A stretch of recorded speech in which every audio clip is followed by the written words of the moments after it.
Jason Hervey as Wayne Arnold. Think about it. The older brother in the hit coming-of-age series, The Wonder Years. Here's a little refresher. If you insist on coming into my room, you will obey the traffic regulations. You will stay in authorized lanes at all times. Otherwise, there's a penalty. Wayne, you're crazy, you know that?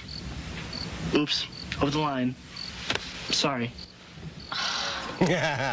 Now you know.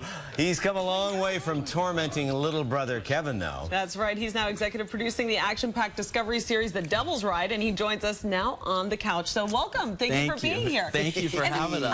I have what I think is a compliment, okay? I think you should take this as a compliment. I absolutely hated you when you were on The Wonder Years, but that means that you were doing a great job because you were, you know, such a mean older brother. Thank you. Thank you. You know, though, sometimes that compliment actually goes a little bit too far. When there was this lady and her kids that were chasing me through an airport, and she still had curlers in her hair, and she was dragging these kids, and I was late for my flight, and she literally chased me around the escalator, and she says, "You're exactly what I don't want my kids to turn out like. There he is. Look, kids, there he is." Oh my gosh. And I'm like, I'm an actor, ma'am. And she's like, "See, he's lying already." And I'm like, "No, I'm not. I'm just a part that I play." This is why we don't let people wear curlers in airports. Exactly.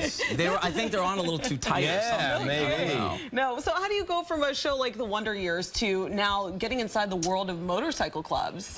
Well, there was a lot of shows in between there. Yeah, so my business partner, Eric Bischoff, and I have a production company, Bischoff Hervey Entertainment, and we produce a lot of reality television shows, from all the Scott Baio series on VH1, Hardcore Pawn Chicago. You're responsible for Hardcore Pawn? Chicago. Chicago, okay. My husband watches all of them. Oh, so, okay, great. And we have a big Nick Carter series that we're doing that network partner will be announced very soon. We're already in production on that.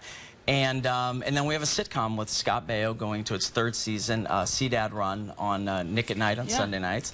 But yeah, The Devil's Ride has been the most challenging one to date, but it's also been the most rewarding. This is kind of a closed society. How did you convince these guys to participate?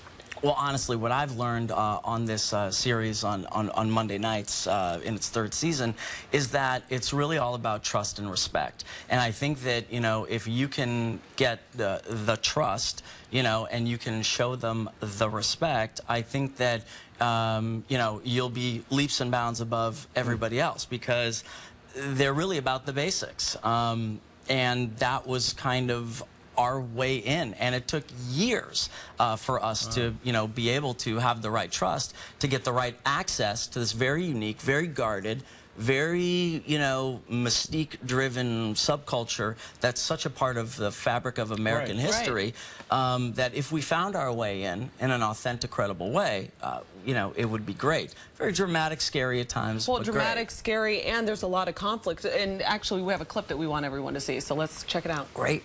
Hey,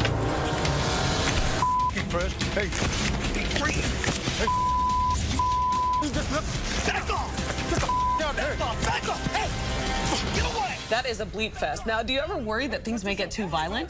Absolutely. Yeah, because of course. As a producer on the show, you know, this is the one thing that you guys probably are so afraid of. You know, and taking it too far.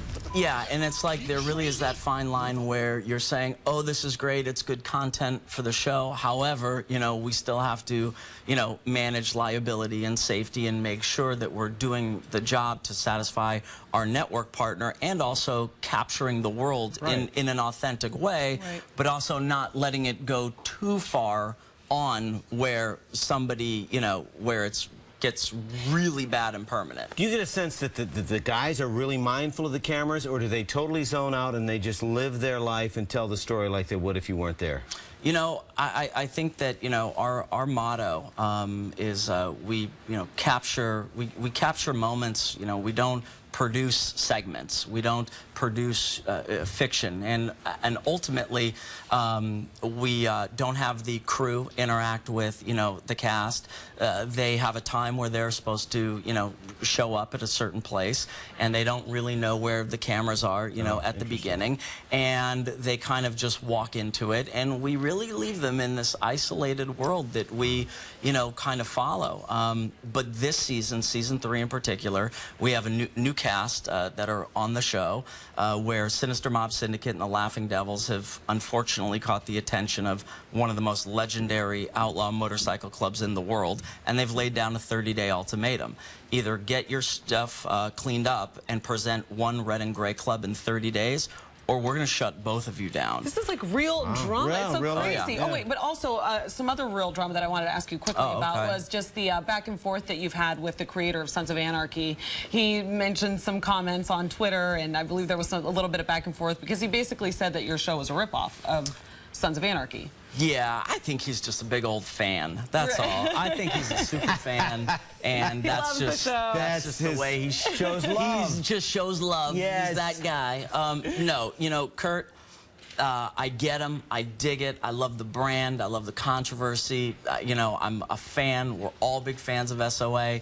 But as I said to you earlier, this world is all about respect. Right. And when he decided that he was going to question the authenticity, when I have some incredibly real people involved in this show, I think you know what I mean when I say real, sure. Both in front of the camera and as my advisor behind the camera, he shouldn't have questioned the authenticity. No. And when he's never even spent a moment on our set, which, Kurt, you have an open invitation to come see how we do our thing, and you can make your judgment after then. Perfect. We'll leave it Hey, before we let you go, do you stay in touch with the gang from the Wonder Years?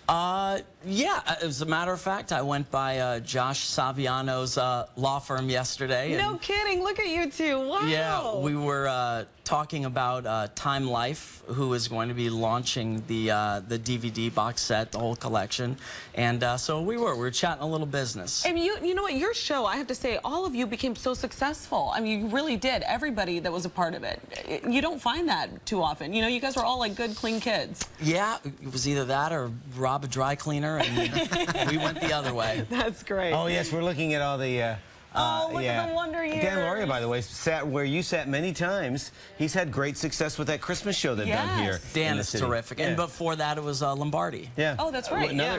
Very big hit, talented too. guy. Speaking of hits, he just keeps making them. Jason Hervey, thanks for coming by. And you can catch The Devil's Ride Monday nights at 10 on the Discovery Channel. It's all about respect. Can I keep the dog? No. The dog I got some stays tough here, guys Jason. behind me, too. Thank you.